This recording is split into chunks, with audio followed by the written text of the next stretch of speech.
اعوذ باللہ من الشیطان الرجیم بسم اللہ الرحمن الرحیم اللہم صلی علی سیدنا محمد وعلی آل سیدنا محمد وبارک وسلم۔ السلام علیکم ورحمۃ اللہ وبرکاتہ۔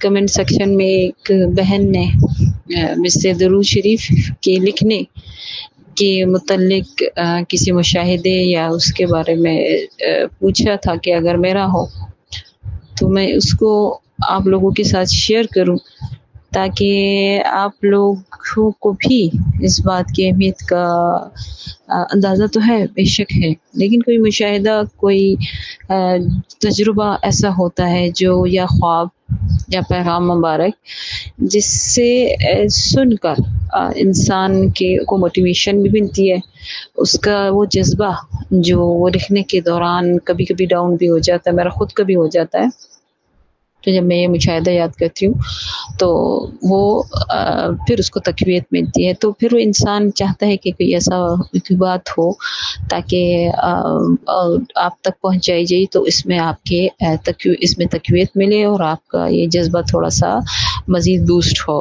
تو میرا تجربہ تو ایسا تھا کہ میں نے درود شریف لکھنا شروع کیا کافی عرصے پہلے سے میں لکھ رہی ہوں، ابھی سے نہیں، بہت اس کو لگ بھگ اس کو اگر میں غلط نہ ہوں تو 8-10 سال سے زیادہ میرا عرصہ گزر چکا ہے کہ میں درود شریف لکھ رہی ہوں، اور کسی نہ کسی طریقے سے کسی نہ کسی اس پہ یہ نبی کریم صلی اللہ علیہ وسلم کے دربار اقدس میں لکھا ہوا درود شریف پیش کیا جا رہا ہے، الحمدللہ رب العالمین۔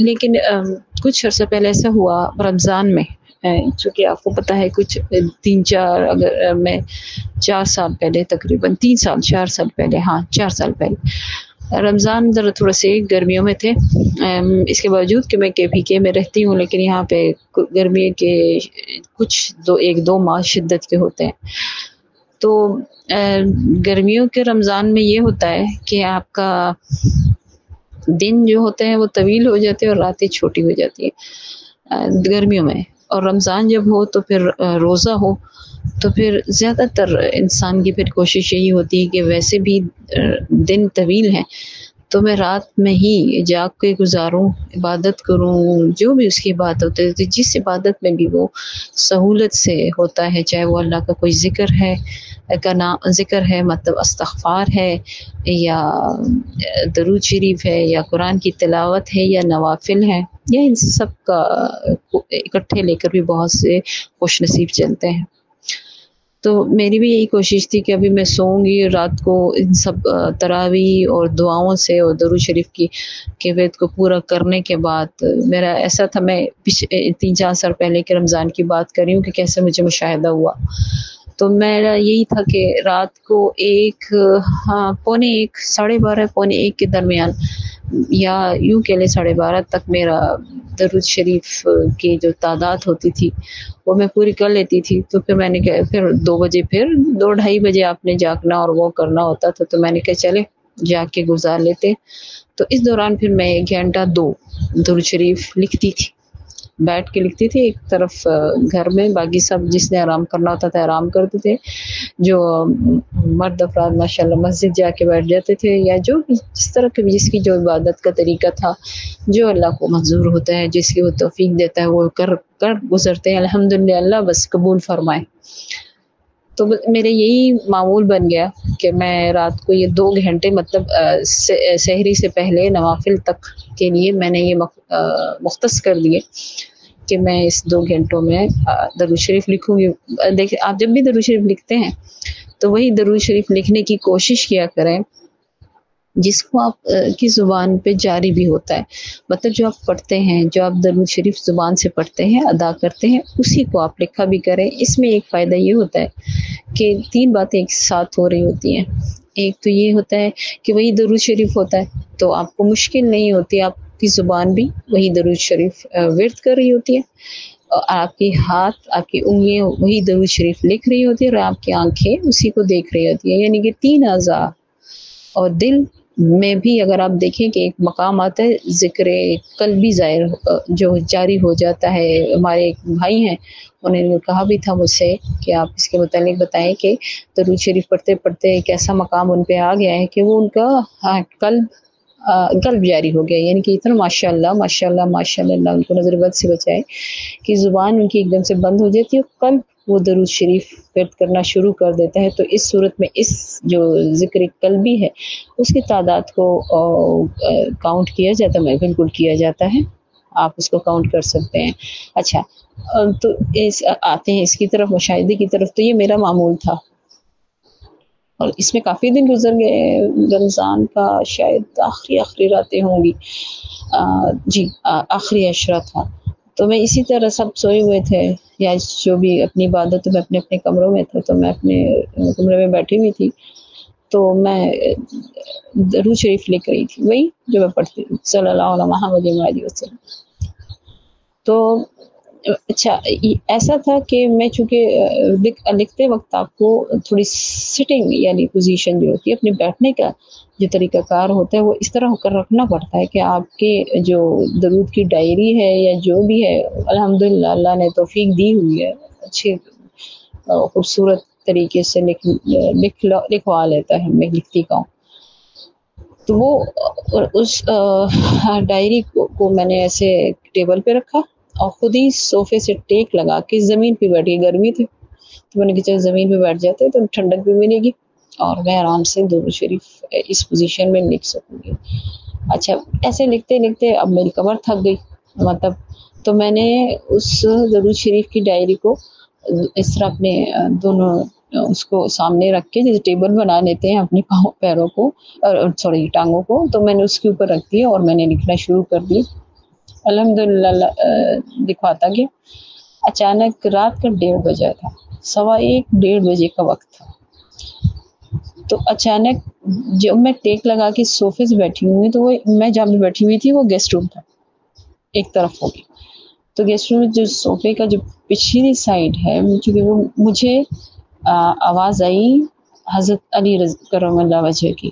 ہمیشہ جب بھی آپ یہ شخصیات ہیں، چاہے نبی کریم صلی اللہ علیہ وسلم کی زیارت ہو، چاہے ان اصحاب مکرم کی زیارت ہو، چاہے اہل بیت کی زیارت ہو، تو آپ کو تو نہیں پتا کہ یہ کون ہے. آپ کو ایک اللہ تعالیٰ دل میں یہ ڈالتا ہے کہ یہ کون ہے. تو آواز آئی. اچھا میں سوئی تو نہیں ہوئی، میں تھوڑی سی دیر کے لیے گھبرائی بھی. ویسے الحمدللہ میں ڈرتی نہیں ہوں کسی چیز سے، اللہ نے مجھے میرے دل کو مضبوط رکھا. جب اللہ کا ساتھ ہو تو پھر ڈرنا کیسا ہے. نہ ہی میں ان چیزوں سے ڈرتی ہوں، نہ ہی ان واقعات سے، نہ ہی یہ جو اور چیزیں جو انسان کے اشرف المخلوقات ہے اور وہ کیسے ڈرے. اللہ نے اشرف المخلوقات اسی لیے بنایا ہے کہ وہ اشرف ہے، اوپر ہے. جب آپ ڈرتے ہیں اس طرح کے واقعات سے، اس طرح کی چیزوں سے، تو پھر آپ ڈرائے جاتے ہیں، ان کو پتہ چل جاتا ہے کہ یہ ڈر ہے. بہرحال تو مجھے آواز آئی میرا نام لے کر، ہمارا الیاس، نبی کریم صلی اللہ علیہ وسلم تمہیں بلا رہا ہے. اچھا میں ایک دم سے الرٹ ہو گئی، میں سیدھی ہو کے بیٹھی. تو میں نے ہلکا سا یہ گردن موڑ کے دیکھی اپنے بائیں جانب. دائیں جانب نہیں تھا، مجھے ابھی بھی یاد ہے بائیں جانب، کیونکہ وہاں پہ ایک واس سا بڑا ہوا ہے. اور میں تھوڑی سی حیران ہوئی اور میں نے دل میں کہا کہ کون ہے اور یہ جو مجھ تک پیغام لے کر آئے. تو وہاں سے بتایا گیا کہ حضرت علی کرم اللہ وجہ. اچھا میں پیچھے مڑ کے دیکھا تو مجھے ایک نور سا نظر آیا، مطلب ایسے جیسے روشنی سی ہوتی ہے، کچھ ایسا احساس سا ہوتا ہے جس کو آپ بیان نہیں کر سکتے، لیکن کوئی نظر نہیں آیا. اچھا میں نے اس واقعے کا ذکر کسی سے کیا نہیں، اس لیے کہ میں نے کہا شاید یہ میری آنکھ لگ گئی ہو اور میرا کوئی اپنا تصور ہو، حالانکہ تصور کچھ نہیں تھا. خیر میں نے اپنے درود شریف لکھنا جاری رکھا. اس واقعے کو دل میں تو تھا لیکن میں نے کسی کو میں نے پہلے ہی بتا چکی، میں بیان نہیں کرتی. اس بات کے تیسرے دن یعنی 3 راتیں گزرنے کے بعد جو چوتھی صبح تھی، میں غلط نہیں ہوں اگر 23ویں رات تھی، شاید 23ویں رات کی صبح 24واں رمضان کا روزہ تھا. تو میری بہت ہی عزیز بہت ہی پیاری دوست کا مجھے فون آیا. اس نے مسکرا پہلے تو حال جان پوچھا، پھر کہتی ہے کہ میرا رات کو میں نے خواب میں تمہیں دیکھا. جب مجھے کوئی کہتا ہے خواب میں تمہیں دیکھا تو میری حالت بری ہو جاتی، کیونکہ انسان کو اپنا پتہ ہوتا ہے کہ کیا گن ہے، اور اگر کسی نے اس کو اللہ ہی پردہ پوشی فرماتا ہے، اگر اس نے دیکھ لیا تو گیا کام سے. لیکن الحمدللہ اللہ پردہ پوشی فرما لیتا، کرم فرما لیتا. کہ میں نے رات کو خواب دیکھا کہ نبی کریم صلی اللہ علیہ وسلم کی محفل مبارک ہے گنبد خضرا کے سامنے، اور گیٹ نمبر جو باب السلام کے سامنے آپ صلی اللہ علیہ وسلم تشریف فرما ہے. بہت بڑا مجمع ہے، جن میں تمام تر اصحاب بھی احرام باندھے بیٹھے ہیں. ایک طرف خواتین ہیں جو مکمل پردے میں ہیں. ٹھیک ہے، آپ صلی اللہ علیہ وسلم بہت عالی شان اونچی جگہ پہ تشریف فرما ہے. خوبصورت، مطلب آپ صلی اللہ علیہ وسلم کے حسن کو بیان کرنا، اسے کہا بھی گئے بیان کہ آپ نہیں بیان کر سکتے، ناممکن. ٹھیک، تو آپ صلی اللہ علیہ وسلم تشریف فرما ہیں. آپ کی ازواج مطہرات بھی آپ کے دائیں جانب بیٹھی ہیں، آپ کے بائیں جانب حضرت بی بی فاطمہ بیٹھی ہیں. دیکھیں، جب بھی آپ بی بی فاطمہ الزہرا کو خواب میں دیکھیں گے، میں جہاں تک ابھی تک آپ ان کا چہرہ نہیں دیکھ سکتے. وہ مکمل سر سے لے کے پاؤں تک پردے میں ہوتی ہیں. یہ اللہ ہی کا کرم ہے کہ مطلب وہ زندگی میں کسی نے ان کا چہرہ نہیں دیکھا. تو جب ایسی محفل ہے تو ظاہر بہت سے نامحرم ہیں، تو وہ کیسے بغیر پردے کے دیکھ سکیں گے. تو اس لیے اس طرح کی محفلوں میں بی بی فاطمہ زہرا رضی اللہ عنہ کو دیکھا جاتا ہے. تو وہ ایسی محفل ہوتی تھی، اس لیے ان کا چہرہ نظر نہیں آتا. بہرحال کہتی کہ ایسا تھا. حضرت ابوبکر صدیق رضی اللہ تعالیٰ عنہ، حضرت علی کرم اللہ وجہہ، حضرت عثمان رضی اللہ عنہ، یہ سب تشریف فرما ہے. اور اس وقت کے آج کل کے بہت سے علماء کرام، جید علماء کرام، بہت پاک، جن کے بارے میں سب جانتے ہیں، وہ بھی تشریف فرما ہے. آپ صلی اللہ علیہ وسلم کچھ ارشاد فرما رہے ہیں، کوئی بات آپ صلی اللہ علیہ وسلم ان کو فرما رہے ہیں ختم نبوت کے متعلق، تحفظ کے متعلق، سیرت کے متعلق. اور بات کرتے کرتے اچانک آپ صلی اللہ علیہ وسلم فرماتے ہیں، علی باہر جاؤ، گیٹ کے پاس میری ایک دیوانی بیٹی بیٹھی ہوئی ہے، اس کو اندر لے آؤ. میری وہ دوست کہتی ہے چونکہ میں اس خواتین کے اس میں جو بیٹھک میں جو خواتین تھیں، میں ان کے ساتھ بیٹھی ہوئی تھی، تو سب ایک دم سے خواتین دیکھنے لگی کہ یہ کون ہے جن کے بارے میں آپ صلی اللہ علیہ وسلم فرما رہے ہیں. اور وہ جو ہے حضرت علی رضی اللہ تعالیٰ عنہ کو بھیجا گیا. حضرت علی رضی اللہ تعالیٰ خاموشی تھی، بالکل خاموشی چھا گئی. اتنے میں گیٹ سے حضرت علی رضی اللہ تعالیٰ عنہ کسی کو ساتھ لے کر آتے، جو کوئی خاتون ہے. اس کا چہرہ نظر نہیں آ رہا، لیکن جیسے میں دیکھتی ہوں تو مجھے چہرہ نظر آتے ہو. میرا وہ تم تھی، اور تم انتہائی رو رہی ہو. آپ صلی اللہ علیہ وسلم ایسے جیسے انسان کہتے تم ایسے چل بھی نہیں پا رہی ہو. میرے سر پہ حضرت علی رضی اللہ تعالیٰ عنہ کا ہاتھ ہے، مبارک ہے، وہ جیسے مجھے اپنے ساتھ کہتے ہیں کہ چلو. تو کہتے نبی کریم صلی اللہ علیہ وسلم کے قریب جب تم پہنچتی ہو تو نبی کریم صلی اللہ علیہ وسلم بہت پیار سے، محبت سے مسکراتے ہوئے حضرت علی کو فرماتے ہیں، علی اس کو فاطمہ کے پیچھے بٹھا دو، یعنی کہ اس کے زیر سایہ بٹھا دو. کہتے میں نے دیکھتے ہیں کہ تم جاتی ہو، حضرت علی رضی اللہ تعالیٰ عنہ بی بی فاطمہ رضی اللہ تعالیٰ عنہ کے پیچھے تمہیں بٹھاتے ہیں، اور میں دیکھتی ہوں کہ تم ان کا جو عبایا، وہ پردہ پہ جو بھی انہوں نے اوڑھی ہوئی چادر، اس کو بیٹھ کے تم مضبوطی سے پکڑ لیتی ہو دونوں ہاتھوں سے اور روتی جاتی ہو. اور آپ صلی اللہ علیہ وسلم جو فرما رہے ہیں، اس کے بعد آپ صلی اللہ علیہ وسلم جتنا فرمان تھا وہ ختم کر دیتے ہیں، اور کہتے ہیں کہ اب سب اپنے جو حاضرین مجلس ہیں، وہ جن کو جو حکم دیا گیا، ڈیوٹی دی گئی، وہ سنبھالے اور یہاں سے جائیں. ایک بات یاد رکھیں، آپ صلی اللہ علیہ وسلم کے مجلس مبارک سے جب آپ اللہ تعالیٰ سب کو نصیب فرمائے. جب نکلتے ہیں تو آپ صلی اللہ علیہ وسلم جہاں تشریف فرمائے وہاں سے نکلتے وقت آپ پش نہیں کرتے، آپ اس طرح پیچھے کی طرف جاتے ہیں. تو میری وہ دوست کہتی ہے کہ میں دیکھ رہی ہوتی ہوں کہ سب اٹھ رہے ہیں اور جا رہے ہیں، صحابہ ہیں، چاہے وہ خواتین ہیں، چاہے ازواج مطہرات ہیں، صرف بی بی فاطمہ بیٹھی ہوئی ہیں. اور میں یہ دیکھتی ہوں کہ میں تمہیں دیکھ رہی ہوں اور اشارہ کرتی ہوں کہ اٹھو نہ، چلنا نہیں. تو کہتی تم اس طرح ناک کے ساتھ سر ہلاتی ہو اور کہتی ہو کہ نہیں اب تو یہاں سے نہیں اٹھنا، اب تو یہاں سے جانا ہی نہیں.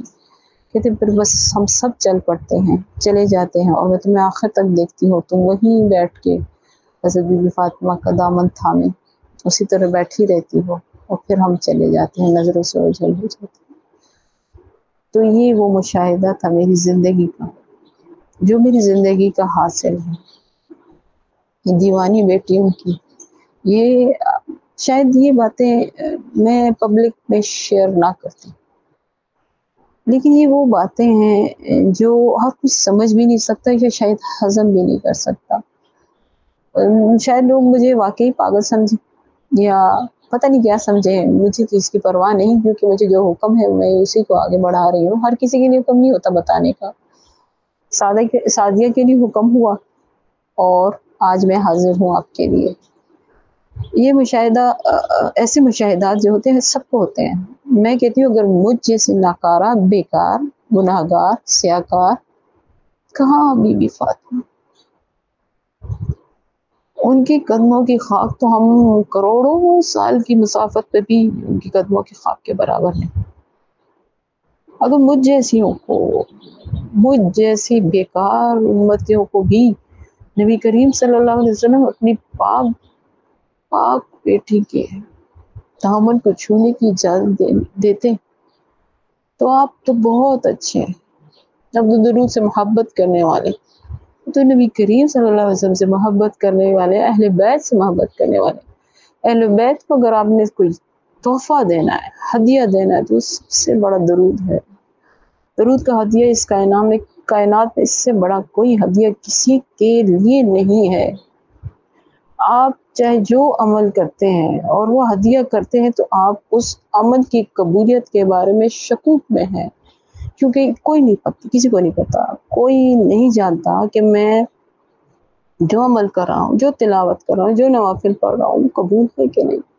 ایک درود ہی ایسی عبادت ہے جو قبول ہی قبول ہے. وہ دعا ہے نا، دعا تو قبول ہوتی ہے دوسرے کے حق میں، اور جب نبی کریم صلی اللہ علیہ وسلم اور ان کے اہل بیت کے حق میں ہو تو کیسے قبول نہیں ہوگی. تو درود پورا پڑھیں جس میں اہل بیت کا بھی ذکر ہو، آل کا ذکر ہو، اہل بیت ہی ہے نا وہ، آل کا ذکر، اور سلام ہو. میں یہ نہیں کہتی ہوں کہ جو سلام کے بغیر اور آل کے بغیر درود نہیں ہوتا مختصر ہوتا ہے. مختصر کیوں پڑھتے ہیں؟ اب پورا پڑھیں. یہ نہیں کہ اس میں کسی کے درود کو کم زیادہ استغفر اللہ کہنے کی کوئی وہ نہیں ہے، لیکن جب آپ اتنی محنت کر رہے ہیں، اللہ تعالیٰ نے آپ کو اتنی توفیق دی ہے تو دیکھیں پھر آپ سلام بھی کہیں تو سلام کا جواب ضرور آتا ہے. ٹھیک ہے، سلام کا جواب ضرور آتا ہے. اور دوسرا یہ ہوتا ہے کہ جب اہل بیت آل کا ذکر آپ کریں گے تو ان کی دعائیں بھی آپ کے لیے شامل ہو جائیں گی. نبی کریم صلی اللہ علیہ وسلم کی تو ہیں، اللہ کی نظر کرم بھی ہے، فرشتوں کی دعائیں بھی ہیں. کیوں نہیں اہل بیت اور آل کی دعائیں لینے کی آپ کوشش کرتے؟ اور وہ اسی سے ہوتا ہے کہ ایسا درود کا انتخاب کریں جس میں آل کا ذکر ہو، سلام ہو. سلام کا جواب آتا ہے، یہ فرض ہے نا، جب واجب ہے نا، واجب تو سب کے لیے، تو وہ سب کے آپ کو جواب آئے گا، نظر کرم ہوگی. تو ایسے درود کا انتخاب ضرور کریں. میں اس پہ ضرور ایک ویڈیو بناؤں گی. بہت سے لوگ کنفیوژن کا شکار ہو جاتے ہیں کسی مشاہدے کو دیکھ کر، سن کر، پڑھ کر کہ یہ درود پڑھوں، وہ درود پڑھوں. اس کے بارے میں انشاءاللہ تعالیٰ نیکسٹ ویڈیو میں بتاؤں گی.